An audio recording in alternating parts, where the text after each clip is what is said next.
is going again for the TV strap. This time it's held by the Freak Show Snow, who as always will be accompanied by Phil Lacio, Ron's favorite wrestler here in IPW.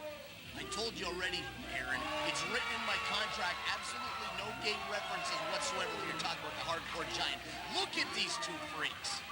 I tell you what, Snow has come on in recent weeks here. I don't think a lot of people thought he'd be your television champion right now, but he seems to have a new vigor ever since he aligned himself with Phil Lacio. These two guys not that long ago were tearing each other apart in gimmick on a pole matches, some of the most brutal matches I've ever seen.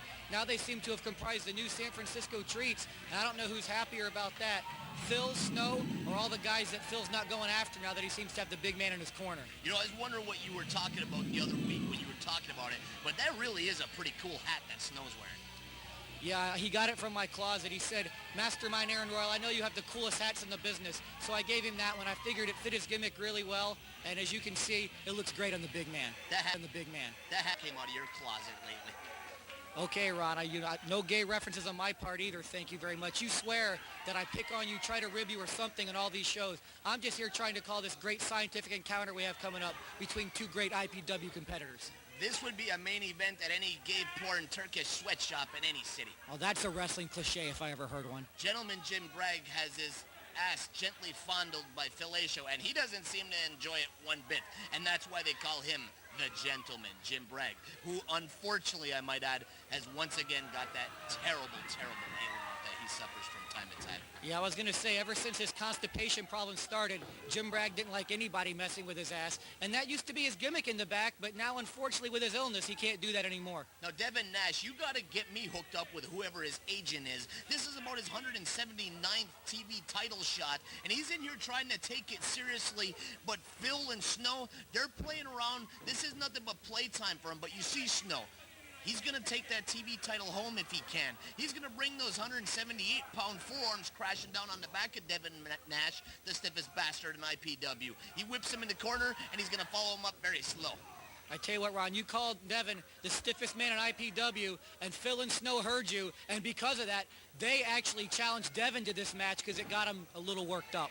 You know what's horrifying is when you look at ringside and see nothing but children's beaming, smiling faces out there as Phil and a gimmick both come over the top rope at the same time, and Devin unceremoniously kicks the gimmick aside before driving Phil's. Oh, my God. Oh, it looks like Devin was trying to do some damage there, but he might have actually given a wake-up call to Snow and Phil. They were actually stretching in the back in this very position. So, Devin, I know you were trying to get the advantage, but it looks like all you did was work up these two big men here. Now, if you call the Florida WrestlePlex at 727-526-6778, I can guarantee whatever the hell is happening in the ring at this very moment is not the train that you'll get.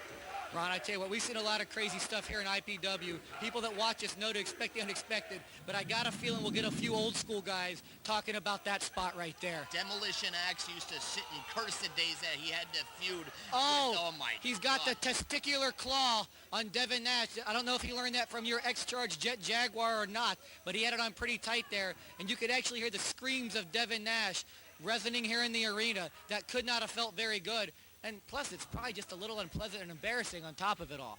Sometimes you get embarrassed when somebody applies a testicular claw. Sometimes it's unpleasant.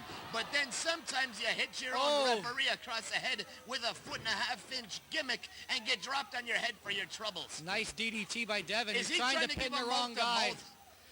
Yes, he is. Snow trying to give him mouth-to-mouth. I didn't notice because I was busy watching the brain trust Devin Nash trying to pin the wrong guy. Oh, big splash by Snow and his own guy. And I know they like being on top of each other, but I think that hurt Phil Lacio just a little bit.